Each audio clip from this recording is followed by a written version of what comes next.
ladies and gentlemen, and welcome to The Subject Matter. I'm your host, Stephen Jenkins, here with your co-host, Mr. Jonathan Dayton, and our special guest, Mr. Connor McCabe, returning all the way from Season 1. Technically, this is his second official appearance, so he was unofficially on the Chicken Nugget episode. The Chicken Nugget episode was a lovely bonus episode. We'll say it's 3. I got a whole bunch of chicken nuggets out of that, so you went home with the bag. No, Colby went home with the bag. Oh. I, however, did partake of the bag. You also lost horribly, if I remember correctly. Yes. Yeah. Bad strategy. And But today I'm dressed as Santa. We're going to be talking about Christmas movies with Santa himself. Indeed. That's gonna... Nope. We're talking about Christmas movies. But yeah, so we have updated the set just a little bit with some Christmas stuff.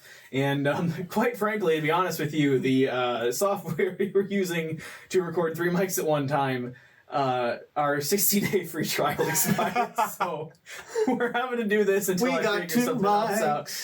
Last week we were dealing with some texts that were coming through in the middle of the episode, and this week we only got 2 mics, so you just see how much of a budget we have each week for our episode. They're paying me $2 whole negative.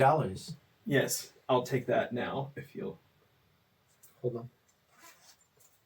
I want to see the shirt. That was my excuse to get the shirt. No. There's a... I saw what it was. I have a reveal. There's a reveal planned. Okay, so we'll start it off. I don't want to just jump into immediately. What's your favorite Christmas movie? Because that is so easy. My favorite Christmas movie. That's not what I'm asking. Yeah, I know. I'm excited. You want to talk about what your favorite Christmas movie is? Well, yeah, I do, but you go first. You're the host. What's your favorite Christmas movie, Connor? It is The Year Without a Santa Claus. It's okay. There's applause in post, so the awkward silence is just happening. Yeah, just the children cheering. Yes, something like that. It's my favorite Christmas movie. Yes, please explain why it's your favorite. I can't because I haven't seen it. So I haven't seen it. Okay, this is a travesty. This is horrible. I know what it is. So The Year Without a Santa Claus. Yes. Is one of the Rankin Bass Christmas specials. So same people who did Rudolph the Red-Nosed Reindeer, Santa Claus Coming to Town, they did The Year Without a Santa Claus. Yeah. It would have been, I want to say Year Without a Santa Claus was like 60-something, although it could have been 70s. I'm not sure. But, actually, no. It would have been 70s because it was, I don't know. Anyway, that's unimportant. It's on the screen. It's on the screen now. Yeah. So we're about to find out, but you already know, so you're less ignorant than we are. But, Year Without a Santa Claus, and the story goes, it starts with, thank you, with Mrs. Claus narrating about the year that Santa had a really bad cold. I see. And he decides that that no one believes in Santa, nobody cares about Santa in the world anymore. Maybe it's time to take the day off, take the year off, and just get some bed rest.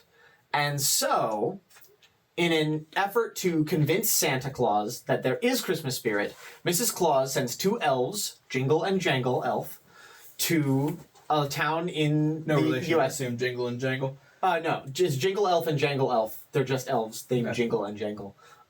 Jangle sounds like Jangle Elf is really great. But then they ride Vixen, who is the smallest reindeer, down to a town called Southtown, USA. Okay. When they get to Southtown, they disguise Vixen as a dog, and they try to find people who believe in Santa. And of course, the kids are like, Santa's for babies, and then they almost get arrested for riding the reindeer down the road. Mm-hmm. And then the reindeer gets too hot because they're in the South and they're not in the North Pole, and so the reindeer gets caught by the dog catcher because she's disguised as a dog. And so Jingle and Jangle go to the mayor of Southtown, and they're like, help, get the dog. And he's like, wait, let me get this straight. You're elves from the North Pole? That's so funny. And Santa wants a holiday? Well, if you can prove to me that you're elves, then we'll give Santa, like, the year off. And he said, I want you to make it snow in Southtown. Well, of course, it's the South. It can't make it snow unless they go to Snow Miser. Snow Miser and Heat Miser, if you've seen. Mm-hmm. So then they go to Snow Miser, and Snow Miser says, I can't make it snow. Mm-hmm. Heat Miser controls the South. And so they're like, well, let's go talk to Heat Miser. They go to talk to Heat Miser, and Heat Miser's like, well, I could let it snow if you gave me the North Pole. And then they fight, and then they go to Mother Nature, and Mother Nature says, stop. And there's a really cool fun fact about the Year Without a Santa Claus. In that scene with Mother Nature, they flip-flop the shots of Mother Nature talking to the brothers. Mm-hmm. So she tells the Heat Miser that he's going to let it she tells Snow Miser that he should let it snow in the south, and she tells Heat Miser that like he needs to let there be a nice warm day in the North Pole. And really, she should be telling the other brother. And then they make it snow, and everyone gives Santa a holiday, and then Santa gets a letter from a little girl, and she sings a really, really boring version of Blue Christmas, like the song that Elvis sings, except it's decorations of red on a green Christmas tree, except it's drawn with crayons, and it's always bothered me because the Christmas tree is blue and the decorations are green. So she sings decorations of red on a green Christmas tree, but the Christmas tree is blue. Anyway, that's beside the point. Okay. Santa then decides that it has been enough is enough. Why am I lying in bed? The kids need me, and they go and they sing Here Comes Santa Claus, and everybody gets a happy ending, and it's my favorite Christmas movie. Interesting. I retain all of that. 1974. Quiz. 74. Okay, I was right. It sounds like the plot of a 1974 children's stop motion. Yeah, like movie. TV movie. Yeah. Yes, it does. It absolutely sounds like that. Yeah, I actually have meant to watch it. Truly. Oh yeah. I just haven't gotten to it because there's other movies that are like more than the old stop motion ones. And everybody knows like the Snow Miser Heat Miser song, and it was a trend on TikTok. Yes. And like my favorite version was the I'm Mr. White Christmas. I'm high on crack. Yeah, it's my favorite one. That's my favorite one. Yeah. That's pretty good. That's my favorite meme that came out of that. But that's like the most iconic part. There's so many good songs in that movie. Anyway, no, that's a very good pick. I like the shirt. I've been staring at it the whole time. Thank you. It was my mother always gets my family like Christmas pajamas, and I want to say, I don't know if this was last year or the year before. No, it wasn't last year because last year was Goofy. The year before was this shirt and then blue like fleece pants with snowflakes on them. Gotcha. Yeah. No, that's good. Jonathan, what is your favorite movie? I have Christmas two. movie. I have two. Okay. Yeah. So I love Elf because of comedy, and I like things that are funny. I usually like funny movies the most, and I'm been told to speak very close to my mic, so the audio is good tonight. That's not their ears have just been destroyed. Kyler, can you hear me? Anyways, you're good. You're good where you are. I also like Christmas shoes, and I hate that song. The song, the Christmas shoes. I've never seen the movie. I haven't seen the movie. I don't like the song. It is a tearjerker. I don't mind. I love comedic movies. However, I also like movies that are sappy around Christmas time. That just gets me in like I feel like holiday spirit to me is like a sappy movie. I can understand that. Christmas for Jonathan is sad. Sad. Okay. No. I think that way. At least the movie itself, it has a very good meaning, and it's not like something you would see traditionally on like the Hallmark Channel. Because although those are like sad love story, like good rom-com fairy tale endings, I mean in real life that usually doesn't happen. Christmas shoes, but it's nice for the Christmas shoes is more realistic in the sense that it could happen with a very nice. Yeah, no, that makes sense. Sad but cheerful ending. Yeah, and I honestly, to be honest with you, because I know the song and it's not one that I frequent though. So go ahead and explain what the general plot of the. You don't have to go into as much detail as. Please don't go into as much detail about. So this movie was set in 2001. It had a budget of about 1 point. I'm just kidding. Anyways, so there's a family of 3: mother, father, and a son. And the mom gets sick, and the child wants to do something nice for the mother for Christmas, thus buy her a pair of Christmas shoes. So he goes around town collecting cans and doing other things to get change to buy his mother a Christmas gift, because dad says it's going to be mom's last Christmas. And so he gets up to the cash register, can't purchase the shoes because he doesn't have enough money. Some guy helps him out with the money, purchases shoes, brings the shoes home, puts them on his mother for a Christmas gift that Christmas Eve. Dad picks the mother up, they dance around the living room, thus the song, and it's just a happy ending, although she does pass away, but it was the meaning of the child getting the gift for the mother. Gotcha. So. Yeah. And then obviously Elf. We all know Elf. I'm not going to have you explain Elf other than just that it's human raised by elves. I'm not even going to keep going. You just explained Elf. The entire movie. That's it. It's a human raised by elves. Who's going to die of, heart disease at like 40 because he eats sugar for every meal. This is true. And you can't think about that movie too much otherwise. It's See, I've been absorbed with Elf for the last month because I am currently in Elf the Musical. Yeah. I'm in Elf the Musical at the Cumberland Theater. If you're in the area. Yeah, if you're in the area, come into the area for Christmas. Dang it. No. Wow, very serious. No, it runs the next 2 weekends from today. So today is the 7th. It runs Thursday through Saturday at 8 o'clock, and then Sundays at 2 for the next 2 weekends up to the 18th. And tickets are going pretty fast. So if you want to come see Elf, Free admission. no. You do have to pay for tickets. But if you want to come see Elf, do it. Yay! Dang it. Do it. Do it, dang it! Dang it. Yeah, no, and Elf is probably, I think, at the top of my list. Not quite number 1, but I think number 2 That's fair. as well. Which actually, one thing that I'll say before I talk about my favorite movie, there's a new movie out right now that you guys can still go see. It's called Spirited. If you like Elf, it has Will Ferrell in it. It also has Ryan Reynolds in it, or George Foreman as he is known on this podcast. And like the grill, George Foreman? Yeah. So, time out. You've seen the episode. Yeah, that has no, that, correct? I Okay. remember now. Did you see the award that Ryan Reynolds just got? Yes. Did you see Shania Twain's comment? I did I'll not. play it for you at a later date, but it's pretty funny. All right. So, anyway, but yeah, it's very good. It's a musical, but it's like a modern retelling of the classic A Christmas Carol story, which has been told. That's probably the most retold story for Christmas. Yes. Speaking of, there's a new Christmas Carol animated movie on Netflix. I've seen clips of it, and everybody's raving about it. So now I'm like, I guess I gotta. It has watch Luke Evans as Yes, Scrooge. I do that. Yes. And Scrooge is like hot. Yeah. Like, and so everyone's like, "Oh my God, they made Scrooge hot. Like Scrooge is a daddy well, now." It's Luke like Evans. no, it's Scrooge. He's supposed to be an ugly old man. Well, and when he has a voice that apparently Luke Evans can sing, we didn't he know could that. sing for Beauty and the Beast, kind of.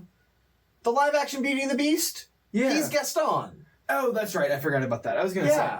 Yeah. But people are raving about it. So I don't know. if you're gonna see one of them, go to the movie theater, enjoy a popcorn, and sit down for Spirited. It's very good. I don't know if you've seen it yet. I have not seen it, but I've heard It's good, very, very very things. good. So my favorite Christmas movie of all time, undisputed, is The Santa Claus from the 90s. I want to say 1992. It was Tim Allen. It was. Was it I 94? know this one. It's 94. 94. I couldn't remember if it was 92 or 94. We just looked this up at my house the other day, Okay. so I do know that one. Okay, I'm good. gonna fact check him. Go ahead. Go ahead.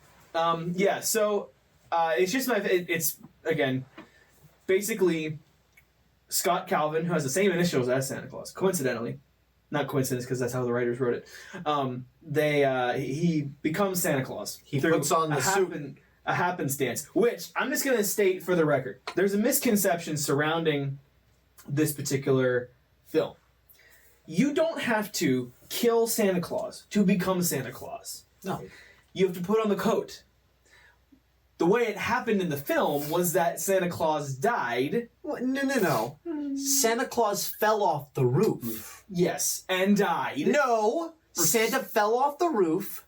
Scott put on the coat. Then Santa waved goodbye and disappeared into magic snow.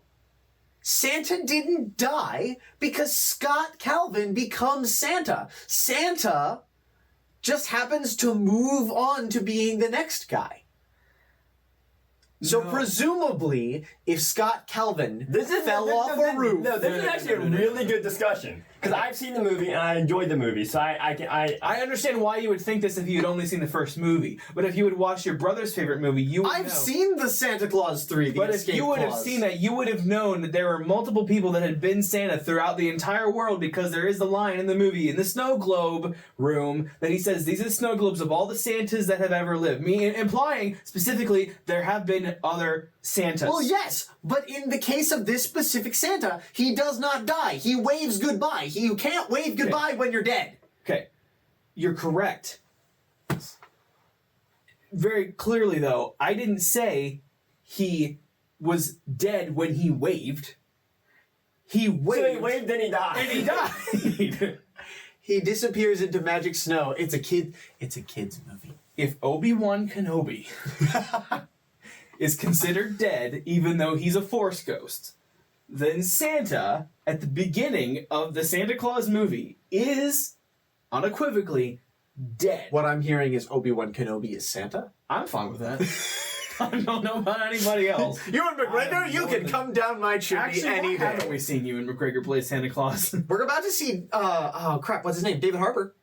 Yes. It's out. I've it's heard out. I great. really I'm gonna wanna go see it. But The Santa slasher film. it's not a slasher. It's like Home Alone, but rated R. That's what I've terrifying. heard. I can't wait to see it. But yeah, no, that's my Santa favorite Claus. movie. Fake his death and move on. Let someone else fill his place. The Fake his death? Santa Claus theory. The original Theory. Santa The theory is that the Santa. Yes. Okay. Anyway, Not die. so he We're falls not off the talking- roof. Scott puts on the coat, and what happens? And You never he finish. becomes Santa Claus. Yes. Because it's the Santa Claus with an E. That if you put on the coat, you become Santa Claus. Yes. And then take on all the responsibilities. Now, we're not going to get into the part where it dramatically changes your DNA to make you fat and have a beard. But This is true. Yeah. So that it literally makes you Santa Claus. And you can't really opt out, interestingly enough. No. Though, canonically, they make it a point to say that if you just give the coat to somebody else and they put it on, they would also become Santa, which they didn't. I'm not saying it's an airtight movie. I'm just saying it's my favorite one. Because Tim Allen is hilarious. He actually has pretty good range in the movie where you can actually see him bring out the actual Santa side to it.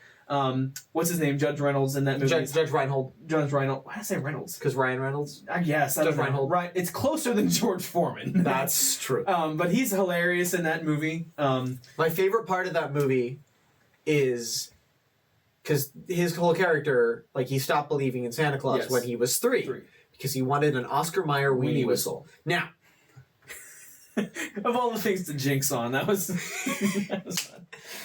the weenie whistle, you could only get the Oscar Mayer weenie whistle from somebody at the Oscar Mayer Wienermobile.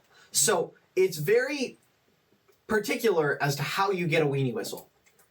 But when my favorite part of that movie, in terms of Neil, is the end of the movie when he gets the weenie whistle and he goes, "A weenie whistle." And that's really good. There's also the moment where he's freaking out about Bernard. Oh, And Bernard is like, "This is really great. Did we make this?" And he's looking at the sweater, and then he goes, "He's sucking us into his delusions." And he looks back, and Bernard is gone, and he freaks out. Anyway, yes, no, that is the best part. This was a mistake today. Do you know why it was a mistake to bring me on to talk about Christmas movies? This is why I brought you on. This is why I brought you on. Because nobody else, besides maybe my siblings, has any dramatic opinion on Christmas movies that I know. Besides probably your brothers, which has both already been on the podcast. This is true. Well, I will tell you, since my brothers aren't here, I will tell you what their favorite Christmas movies are. I know what your Brendan's favorite. Not your Brendan. My Brendan. I know what Brendan's favorite Christmas movie is the Santa Claus 3, which The I Escape Clause, the heck out with Martin Short as Jack Frost. And it is a brilliant movie. I think he watches that movie year-round, regardless of the time. I can do that. Like, but in the middle of August, no, in the middle of July, it'll be like the 4th of July, I feel like Brendan could pop that DVD open and be like, "Yep, it's time." Yep. And be fine with it. Trevor has flip-flopped. At one point, his favorite Christmas movie was Home Alone, which I think we need to talk about for a second. We will get to that. That's a pin. It's going to be the next question. We need to talk about Home Alone. But Trevor has flip-flopped, and I don't know what his current favorite Christmas movie is. So I have to find that out. Okay. But so put your favorite Christmas movie in the comments. Interact with the video. I'm going to do a plug for you. Is that okay? You're not getting paid, but go ahead. Interact with this video. Like, subscribe, share it with your friends. Comment down below your favorite Christmas movie. Ring the bell icon. You can choose when to get notifications. Support these men, because as you can see by the lack of third microphone, they have no budget. I'm not getting paid to be here. I'm here of my own free will, dressed in a Santa suit. You clearly are here of your own free will, listening to the podcast. So leave a good 5-star rating on Apple Podcasts or wherever you get your podcasts. No. I mean, it costs money to put you can still leave a rating wherever you get your podcasts. It might not be for this podcast, but rate your favorite podcasts, like your favorite podcasts, and You can like it. Like the video. like the video, subscribe, And follow us on all of the platforms, such as...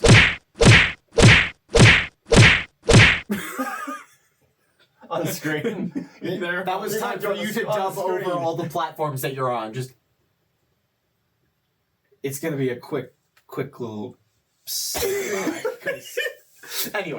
Anyway, no. Well, the question I was gonna ask, I think this is partly your pin. Yes.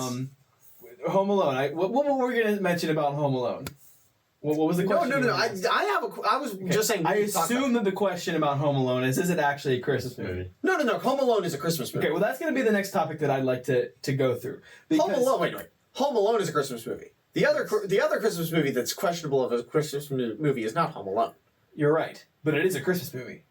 Yes, I agree with that. Die Hard is a Christmas movie. a Christmas movie. We just watched it, my family and I, the other night, which watching Die Hard with your family, when you're used to like Elf and the Santa Claus and all of the family movies, is quite an interesting thing to watch. It's a twist. It's interesting. What was even more hilarious is that both my mom and my sister love the movie because they just love action movies.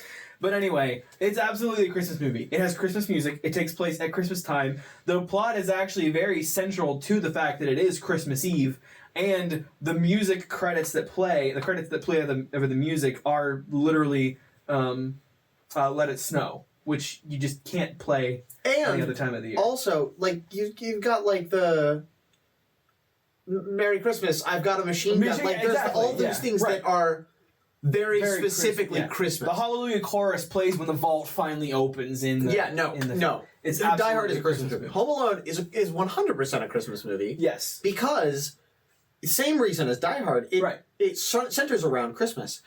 And it also... There's a difference between, like, the Santa Claus is a movie, and Elf are movies that have Christmas characters specifically in them, whereas Home Alone, you could rework that plot to not be a Christmas movie. Oh, yes. You could rework Die Hard to not be a Christmas movie. You can't rework Santa Claus to be a summer movie because it's literally central to Santa Claus. Exactly. Then there's the other movies, which is... Are there any other movies, back on the last question, that you think are in that sort of category that, like, they are a Christmas movie, but...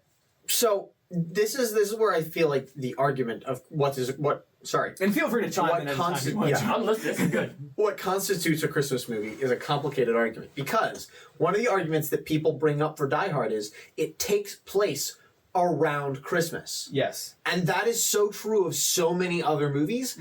Technically, the last scene in Toy Story, he's opening Christmas presents. Does that mean Toy Story is a Christmas movie? You got to go with it on a case-by-case basis. Exactly, right? So, like, you can't say it as a blanket statement that if it takes place around Christmas, it is a Christmas movie. However, a lot of the times, because that is a factor, that makes things more Christmassy. I think that there's sort of like a tier list where you have movies like the Santa Claus that are absolutely at the top. They're absolutely a Christmas movie. You have movies right below that, sort of like Home Alone. I would say Home Alone is more of a Christmas movie than Die Hard. I will say that. Simply because it's Christmas throughout the entire film. And he's like decorating for Christmas. Even aesthetically, it just looks Christmassy. And then you have below that the Die Hards, the ones that they're definitely a Christmas movie, but they're not the main central focus. Yeah. And then you have a movie that takes place at Christmas. You can watch it at Christmas time. There's certain elements in it that you might think, yeah, that could be a good, kind of Christmassy. You could watch it around Christmas and feel at home. Examples of this for me could be Iron Man 3. Happens to take place at Christmas. One of the lines in the movie takes place on Christmas Eve. Part of the plot revolves a little bit around it being Christmas Eve, and there's even a line in it where it's like, it's Christmas, take them to church. That's one of the lines in the movie. The first Shazam movie, there's only one Shazam movie right now. Oh, that's true. That takes place at Christmas. And then interestingly enough, because I just watched through these films, mentioned it last week on the show, the first Rocky movie, it takes place in Philadelphia, and the first couple of scenes take place the day before Thanksgiving. Yeah. And then the final fight is on January 1st, so then a lot of the training montages, you see Christmas lights in the background. Because it would have been... Okay. So I would say that's sort of in that same category where they're inherently not Christmas movies. But you can watch them at Christmas and feel like it would be around the same vibe. I will say, this is an unpopular opinion, and I don't know how many people have actually seen this movie. this is a movie that I think is definitively not a Christmas movie, but feels the most like a Christmas movie. Okay. It's called Rise of the Guardians from DreamWorks. Yes, Rise of the Guardians is so complicated. Yes. Why it's not a Christmas movie. But because it has Jack Frost and Santa Claus. Jack Frost isn't a Christmas character. No, he's not. Jack Frost, there's the whole Rankin Bass, back to Rankin Bass. Rankin Bass is awesome, by the way. They have the whole thing that's Jack Frost. It talks about Christmas maybe like one time. It's right there. Other than just the fact that Santa Claus is and it came out, I think the movie actually came out in December. Yeah. Other than that, it's actually not a Christmas movie, even though it really feels like it. It's snowy, Santa Claus is in it, but it's actually an Easter movie because it takes place right around Easter. Yeah. And it has Hugh Jackman as the Easter Bunny, which is it's really funny. It's the best thing ever. It's really good. And Chris Pine as Jack Frost, and I forget who does the voice of. I think it was Alec Baldwin who did the voice of. Yeah, so I think that sounds right. But yeah, that's actually one of my favorites. I just can't watch it around Christmas because it's inherently. It's not Christmassy. It's not. You know. Let it go. Let it go. Not let it go. Let it go. Yes. Frozen. Let it go. Frozen is 100%. People disagree with me on this. Is 100% definitively not at all a Christmas. It's not. Movie. It came out on Thanksgiving in 2013. And it's an old movie. Yes. And it takes place in summer. That doesn't mean it's a summer movie necessarily, but it is. It's a Disney princess movie. It is not a Christmas movie. It's terrible. Terrible. What is your least favorite Christmas movie, Jonathan? Do you have one? Is there one that you have seen that you just did absolutely not like? That you did not like? Because I clearly just walked way away from the microphone, so you didn't hear what I just said. I have to think on that. Connor, is there a Christmas movie that you do not like? I would when I say mine, I'm going to say that I would go so far as to say that it's a movie that I actively do not like at all. Okay. Like a Christmas movie can make you enjoy it more than I actively dislike this movie. Okay. Go ahead. So my least favorite Christmas movie is called 48 Christmas Wishes. Okay. It is on Netflix. It is one of those so bad it's good Christmas movies. Okay. But I hate it with a passion. The plot of this movie is essentially one of those, like, the dad is dead, the child doesn't believe in Christmas, and they want to do this or that. Well, something happens at the North Pole, and they need to, like, find 48 wishes or make 48 wishes come true. I don't even care at this point what the plot is. But there are these stupid elves, and, like, Santa is, like, weird in it. He's like a weird... He always looks, like, kind of weird and greasy to me in this movie. Mm-hmm. It's just, like... I don't like... It was made in Canada, as most Hallmark-esque movies are. Mm-hmm. I just don't... I don't like it. Mine is Christmas with the Cranks. Oh, yeah, okay. I see it. It has Tim Allen in it, actually. Yeah, and Jamie Lee Curtis.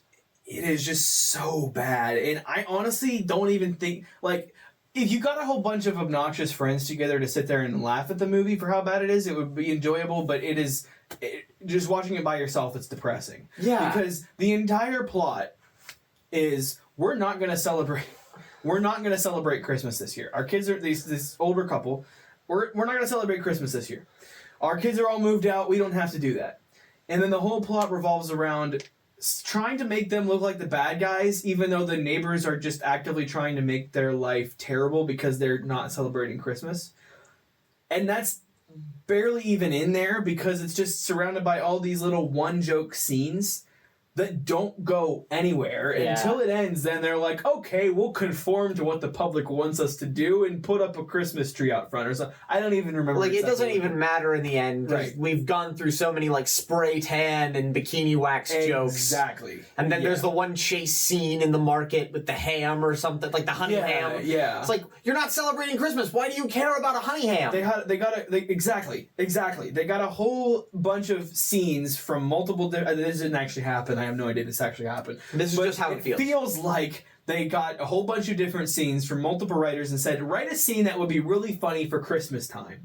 And then they put them all into this movie and they have no cohesion whatsoever. It's like Mamma Mia with the ABBA songs, just putting a very loose thread around all of them. It's like, you remember this song from the 80s about like me dancing with someone, okay, it's going to connect to this really sad song now, and it's going to kind of make sense. Right. Like, no, it doesn't at all. It's all make stapled sense. together. And I remember I wanted to like it so bad. I watched it with my sister, and we were like, I could tell we were both forcing ourselves to laugh at a lot of the jokes in there, which is pretty rare because I'm easily to entertain. And I didn't enjoy it. Jonathan, did you think of... I just looked through a list of 75 movies, and I've seen probably half of them, and there's not one that I could say that I don't like. Fair enough. That's fair. I have a question. Yes. What do you think about like older Christmas movies, like Miracle on 34th Street, Miracle on 34th It's a Wonderful Street. Life, like that kind of genre? Those are two of my... Actually, It's a Wonderful Life is, I think, my third favorite Christmas movie. Okay. I don't know, there's something about the atmosphere of that film. It has, interestingly enough, because I'm very into like science fiction and sort of the fantastical things that you see in film, and that one's perfect because it has a little bit of time travel. It has like alternate dimension. Yeah. That's like one of the, in my mind, that's one of the first movies that has like an alternate timeline plot to it, and I really like that. I actually have like, because they kind of recreated that story like with the Christmas Carol. Yeah. Like, Christmas Eve night, people are visited by past, present, and future ghosts. Then they also have the other scenario, which is like, okay, I wish I'd never been born, and it's two different types of people, because it's the Scrooge who's a terrible person who needs to change, and it's the good person who's down on their luck who needs to be shown how great they are. Which, okay, you would probably, Jonathan, I don't know that you would know this. There is a Muppet version of It's a Wonderful Life. There's a Muppet version. Well, I know there's a Muppet Christmas Carol, but yes. There's one where Kermit is the I Yes. wish I'd never been born. Yes. It's so weird. It's Is it hilarious. Whoopi Goldberg in it? Yes. It's Whoopi so Goldberg. weird. Whoopi Goldberg plays God in the movie, actually. That's weirder than the plot of the movie. Yes. And I won't get into it, but in the alternate timeline, the profession that Miss Piggy is a part of, because she's not a stage performer, all I'll say is she's still a type of performer. And it's interesting to have it in a kids show. But to back up a little bit, what were we talking about? Christmas Carol, Wonderful Life, Miracle on 34th Yes, Street. Miracle on 34th Street has, in my mind, even as much as I like, Tim Allen's a personal favorite, but actually I think that Edmund, I forget what his name is, whoever's in Miracle on 34th Street. Which one? Santa The Claus, remake? the first one. The original. The original. He is probably the best on-screen Santa Claus. Yeah, you're not talking the 1994 I think version? it's 90s. Yeah, the 90s version. With Matilda and John Hammond as Santa. It's not the worst movie ever, but it's very mean-spirited for a classic that was so lighthearted, Right? in my mind. It's so weird. There's literally, like, within the first 5 minutes of the movie, Jonathan, I'm not even going to cut to you this episode, pretty much. Jonathan's just on his phone looking at Christmas movie facts. Within the first 5 minutes of the movie, I don't know. There's, like, a butt crack joke. Yeah. And it's just not, I don't know. Why'd you laugh at that? I was doing it on purpose. I know. It could be funny in a different movie. Yeah, not that Not movie. in this movie. There's too many Christmas movies that I want to talk about that we won't be able to get through. I want to talk about the Polar Express. I like the Polar Express. I think it's a little overrated in the minds of the current generation. Yes. I think the other thing, Polar Express is very strange. It's kind of that Uncanny Valley, Mars Need Moms kind of look. But I think it works for Polar Express. It does. And I think it adds to the dream feeling of the whole thing. And to be honest with you, because I grew up with it, it just has never bothered me. No. I've never really seen the Uncanny There's only Valley. one time that movie ever bothered me, and it's when there's the Scrooge puppet, and that was like creepy to me when I was a kid. Yeah. But Yeah, but now that I'm older, it's just like, okay, whatever. Yeah, no, I don't know. I like it, and I like it a lot. It has great Christmas vibes, but it's a little bit overrated because I think people consider it the best one, and I just don't It's see not that. The original You're book. right. This is not the best. The original book that Polar Express is based on is written and stuff by the same. I want to say it's written and illustrated by the same people who did Jumanji, like the original book of Jumanji. Okay. So the book of Jumanji has nothing to do with like Alan Parrish getting sucked into a board game, but it's just about this these jungle things coming to life. It's the same style. I want to say it's the same person. Interesting. Now you mention that, I do think that you're correct on that. But a side note here: the reason I don't like it nearly as much as I used to like it is because the people next to my office have stuff stored on there for our local Polar Express, and they make so much noise during the day on my wall. It drives me nuts. And I know what they're doing. They're packing bags for people, Polar Express, these goodie bags. and every day that movie progressively goes down on my list. Just because Just because the noise that I hear in my office. That's funny. It's very interesting. But. So what would you say you prefer, the Christmas Carol story or the Wonderful Life? It's a Wonderful Life story, because there's two different types there. Personally, I prefer A Christmas Carol. There's more variety to the story of A Christmas Carol, and there's a lot of. It also hasn't. I would continue. No, you go. I don't think that It's a Wonderful Life has been recreated enough. Not nearly as much as A Christmas Carol. No, because A Christmas Carol, you get everything. You have literally everything on the spectrum, from like direct novel to film portrayals of Dickens to VeggieTales doing an Easter Carol. Yep. To there's the Looney Tune one where Daffy Duck is Scrooge. There's the Muppets one, which is the best one. It's by so the way. good. And the nice thing about the Muppets one is Michael Caine plays it entirely straight. There is not a single time where Michael Caine is not Ebenezer Scrooge. Right. Even though he's surrounded by Gonzo. He's surrounded by Muppets, and Gonzo and Rizzo are narrating, and it is ridiculous. But why it works is because it never plays into the fact that they're all Muppets. They just all happen to be Muppets. Right. So it's such a really good adaptation. Then you have like the Jim Carrey one, which is fine, like the one where he plays all the ghosts or whatever. Yeah. That one's fine. I get the Uncanny Valley more in that than I do in Polar Express, right? Same director. And then like you get like there are just so many versions of A Christmas Carol, whereas with A Wonderful Life, it's the same plot. It's never really.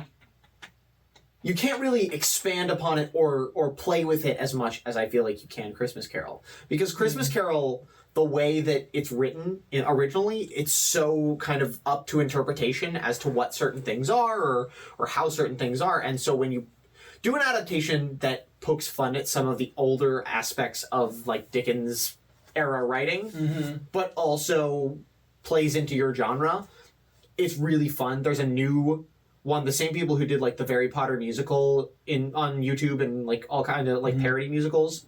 In 2020, they did a VHS Christmas Carol. They just this Thanksgiving put out the live recording of when they were able to do it live. And it's very like 80s drum machines. The Ghost of Christmas Past is doing like aerobics the entire time. It's really funny, but it's such a faithful adaptation that you don't mind that it's poking fun and playing with itself because it's staying true to the story. Yeah.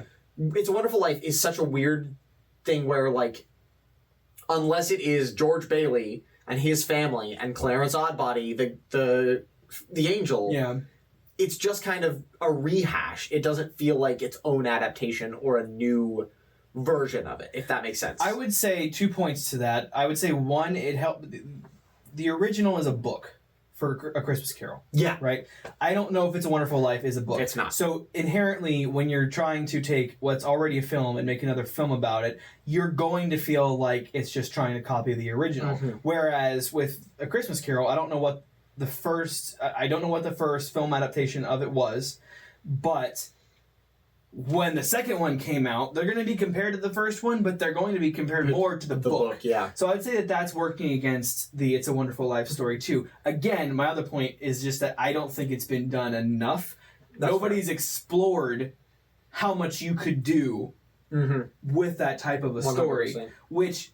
But It's a Wonderful Life bombed when it first came out. Like, it did, yes. Nobody liked it in the theaters. It had a very short theatrical run. It was really not well received, and then it became kind of a cult classic. And now it's associated with like Christmas everywhere. Right. It's just a normal... Same with A Christmas Story. I know A Christmas Story wasn't like a bomb at the box office, but I never remember as a kid being like surrounded by A Christmas Story stuff, and now there's a remake, and people have like leg lamps in stores and all kinds of crazy stuff. Have you seen A Christmas Story? Mm-hmm. I say that this is probably my hottest Christmas movie take. And it's just because it's not one that I was ever shown growing up. I didn't see it till 2 years ago.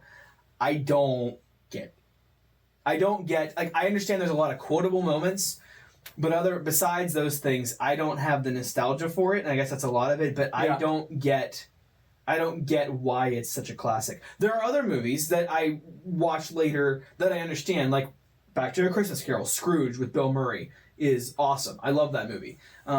There's a bunch of other ones that I saw later in life. I was like, oh, that's really good. Even something like that I didn't see till I think 2 or 3 years ago, Home Alone 2. I don't know how I missed that. How did you not see Home Alone 2? I had seen Home Alone. I hadn't seen Home Alone 2. Have you seen Home Alone 3? Have you seen Home Alone 4? No. Have you seen Home Alone 5? No. Have you seen the Disney Plus Home Alone? No. Good. Don't watch any of them. Okay. They're all horrible. But I understand Home Alone 2. They're all horrible. I understand Home Alone 2. I don't get A Christmas Story. Yeah. But I think this is going to be a long episode, and there's a million more movies we could talk about. So what you're saying is, we're going to have a follow-up to this someday. Probably Where a we year just from now. talk about Probably a year 2023. 2023, we'll have it. And but let us know. Also, too, if there's something you want to say, we're going to be having a live stream the Wednesday in between Christmas and New Year's. I believe it's the 28th. That sounds I good to me. believe it's the 28th. Christmas is on a Sunday. Christmas is on the 25th. You're correct. It's on a Sunday. It's on a Sunday. I know. We're going to be doing a live stream then. But if you have any thoughts or comments and you want us to talk about something, Jonathan and I specifically, we might have some guests on there. Still trying to work out the details. If I might crash the live stream to just talk about Christmas. We might do that. Okay. But if there's any questions that you guys want to ask, we can answer them on there, obviously within reason. And we're going to be doing that. Before we go, I had this thought on the way here. Yes. Who is your favorite, aside from Tim Allen, because I knew that would maybe be your answer. Who's your favorite Santa Claus in a Christmas movie? Well, I did already answer technically with. Miracle on the Anniversary. Yeah. Miracle on the- if you don't want me to choose either of them, then No. That's a fine pick. I just didn't want you to pick Tim Allen. I would say not Tim Allen. Besides Tim Allen, it would be him. I don't know of anybody else, honestly. I mean, Ed Asner's good in Elf, but he's not really in it. He doesn't have much of a Santa role. Oh, I know who it would be. Kurt Russell in the recent Christmas Chronicles movies. Okay. He plays a really good, and they delve into the lore of Santa Claus a lot more. And they made Santa cool. Yes, but in a not Santa like way. a modern way, in a Santa way. Yeah. If that makes sense. Do you have a favorite Santa? I do not. No. My favorite Santa is Mickey Rooney.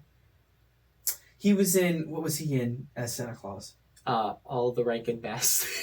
No, wait, that's not true. He's not Santa Claus in Rudolph, because that's a different guy. But he's also not Santa Claus in Frosty the Snowman. Do you know who is Santa Claus in Frosty the Snowman? No. Paul Frees. Do you know who Paul Frees is? No, I don't. Paul Frees is in Santa Claus is Coming to Town. He is the Burgermeister Meisterburger. Ah, okay. But also, if you've ever ridden the Haunted Mansion, which I know you have, when you go into the Haunted Mansion and you say, "Welcome, foolish mortals, to the Haunted Mansion. I am your ghost host," that's Paul Frees. So Santa Claus in Frosty the Snowman. I didn't. Santa Claus in Frosty the Snowman is the ghost host from Disney's Haunted Mansion, and it's so cool. It's very cool. Thank you all for watching all the way to the end of the episode.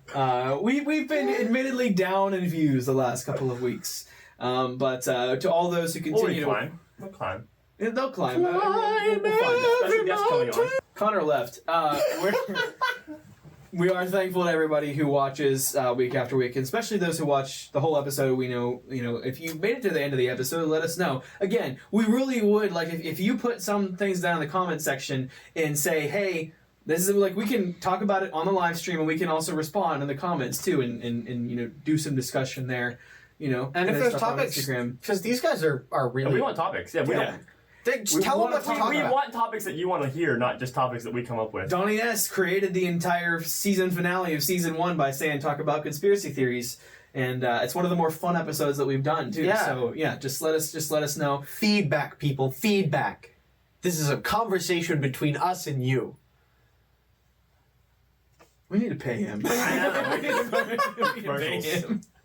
Go ahead, like, comment, subscribe, all that sort of good stuff.